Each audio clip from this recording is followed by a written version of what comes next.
My favorite politician ever is former Texas Governor Ann Richards. And one of my favorite quotes, possibly my favorite quote of all time from her is, "Life isn't fair, but government absolutely must be." And that applies here. The problem with treating money as speech is that it means those who have more money have more speech. I couldn't disagree more. I believe that we need to repeal the court cases that set the precedent for that. I believe we need to repeal Citizens United.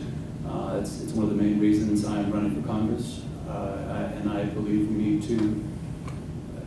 need to switch to publicly funded elections. And I think that will give our lawmakers more time to actually make law than sit on the phone calling representatives begging for money, or excuse me, calling constituents begging for money. All right, we're at the closing point of our meeting here. And so at this point, each candidate will have 2 minutes to wrap things up. Mr. Brandon, you go first. For 35 years now, since Reagan, we've tried this experiment that we call trickle-down economics, where if we let those at the top have all the economic gains, that eventually it would trickle down to the rest of us. Well, it hasn't worked. The experiment has failed.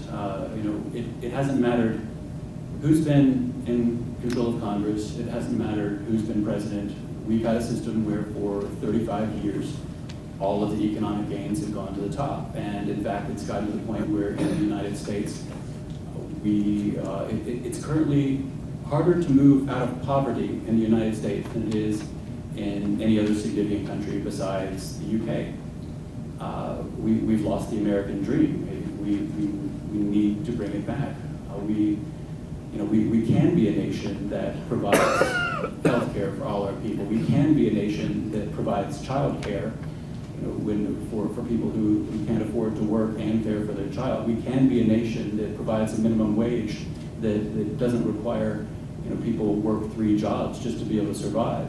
And I believe we can be that nation starting today. Thank you. Congresswoman Foxx.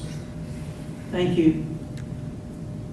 The United States of America is the greatest country in the world. It is the greatest country that has ever existed. I am a great example of what can happen in this country. I grew up in a house with no electricity, no running water. So did my husband. He never had running water in his house before he left and went to college. His parents were totally illiterate. My mother had a 6th grade education, my father a 9th grade education.